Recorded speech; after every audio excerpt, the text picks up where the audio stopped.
तीन ऐसे पैगंबर जिन्होंने ऐसे करिश्मे दिखाए जिन्हें देखकर लोगों ने इस्लाम कबूल कर लिया था। नंबर 1, हजरत मूसा अलैहिस्सलाम। हजरत मूसा अलैहिस्सलाम ने अपनी कौम को बचाने के लिए अल्लाह के हुक्म से अपनी लाठी से समुंदर के 2 टुकड़े कर दिए थे और बीच में से रास्ता बना दिया था, जिसके बाद उनकी कौम बड़े आराम से उस रास्ते से गुजर गई थी।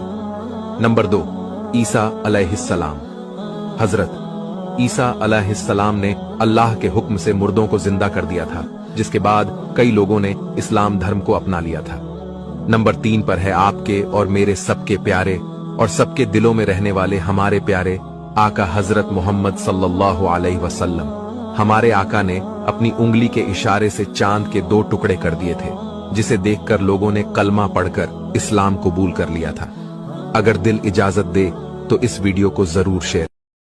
व्यापारी दरवेश के पास आया और बड़े ही अदब से अर्ज करने लगा, हुजूर, मैं ऐसा क्या खरीदूं जिससे मुझे बहुत ज्यादा मुनाफा हो। दरवेश मुस्कुराए और बोले, काला कपड़ा खरीद लो। व्यापारी ने सिर झुकाकर शुक्रिया अदा किया और फौरन वापस जाकर पूरे इलाके से सारा काला कपड़ा खरीद लिया। कुछ ही दिनों बाद देश के बादशाह का इंतकाल हो गया। पूरे शहर में मातम छा गया और काले कपड़े की मांग बहुत बढ़ गई। चूंकि सारा काला कपड़ा अब उसी व्यापारी के पास था, उसने मनचाहे दामों पर बेचा और बहुत अमीर हो गया। कुछ समय बाद वही व्यापारी फिर दरवेश के पास आया, मगर इस बार वो घोड़े से नीचे नहीं उतरा और घमंड भरे लहजे में बोला, ओ पागल, अब बता इस बार क्या खरीदूं। दरवेश ने शांत स्वर में जवाब दिया, तरबूज खरीद लो। व्यापारी ने तुरंत लौटकर अपनी सारी दौलत तरबूजों में लगा दी, मगर कुछ ही समय में वो सारे तरबूज सड़ गए, न बेचने लायक रहे न संभालने लायक। सारी दौलत डूब गई और वो फिर से कंगाल हो गया। निराशा और गुस्से से भरकर वो फिर दरवेश के पास आया और चिल्लाकर बोला, ये आपने मेरे साथ क्या किया, मैं तो बर्बाद हो गया। दरवेश ने नरम मुस्कान के साथ कहा, ये मैंने नहीं किया, ये तुम्हारे लहजे और व्यवहार ने किया। जब तुम अदब से आए तुम्हें दौलत मिली और जब तुम घमंड से आए तुम खाली हाथ लौटे।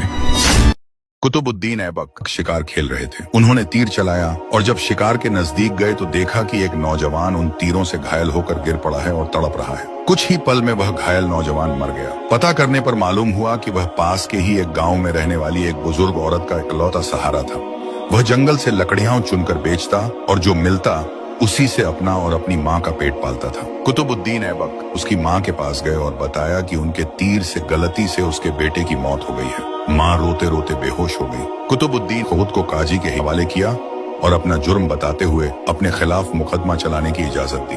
काजी ने मुकदमा शुरू किया। बूढ़ी माँ को अदालत में बुलाया और कहा, तुम जो सजा कहोगी वही सजा इस मुजरिम को दी जाएगी। बूढ़ी औरत ने कहा, ऐसा बादशाह फिर कहाँ मिलेगा जो अपनी ही सल्तनत में अपने ही खिलाफ मुकदमा चलाए, उस गलती के लिए जो उसने जानबूझकर नहीं की। आज से कुतुबुद्दीन ही मेरा बेटा है और मैं उसे माफ करती हूँ। काजी ने कुतुबुद्दीन ऐबक को बरी किया और कहा, अगर तुमने अदालत में जरा भी अपनी बादशाहत दिखाई होती तो मैं इस बुढ़िया के हवाले न करता बल्कि खुद ही सख्त सजा देता। इस पर कुतुबुद्दीन ने अपनी कमर से खंजर निकालकर काजी को दिखाते हुए कहा, अगर तुमने मुझसे मुजरिम की तरह बर्ताव न किया होता और मेरी बादशाहत का ख्याल किया होता तो मैं तुम्हें इसी खंजर से मौत के घाट उतार देता। यही है असली हुकूमत, बादशाहत और इंसाफ, और यही है इस्लाम की तालीमात।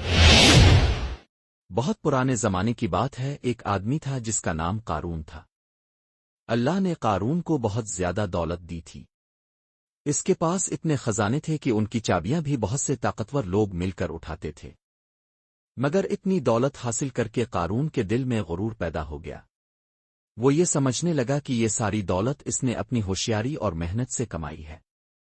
लोग इसे समझाते थे कि अल्लाह का शुक्र करो, गरीबों पर नरमी करो और मानो कि ये सब अल्लाह का फजल है। मगर कारून हंसता था और कहता था, ये सब कुछ मेरा है, मैंने इसे खुद कमाया है। एक दिन कारून ने अपनी शान और शौकत दिखाई। वो बहुत कीमती कपड़े पहनकर नौकरों की लंबी कतार के साथ अपने चमकते हुए गुरूर भरे चेहरे के साथ लोगों के सामने निकला।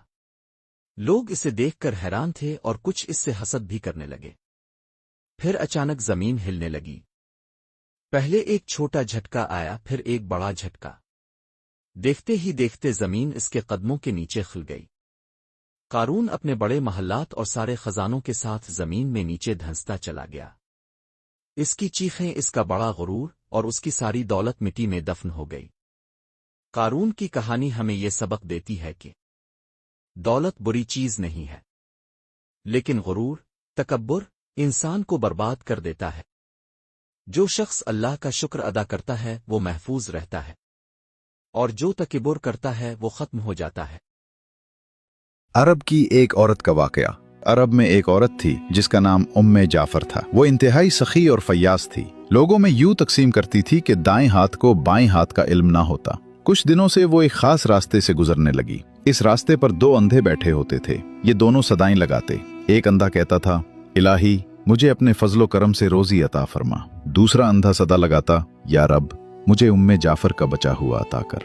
उम्मे जाफर दोनों की सदाएं सुनती थी और दोनों को कुछ न कुछ अता करती थी। जो अंधा अल्लाह के फजल का तलबगार होता उसे वो 2 दिरहम दिया करती, जबकि जो अंधा उम्मे जाफर के फजल का तालिब होता उसे वो एक भुनी हुई मुर्गी अता करती।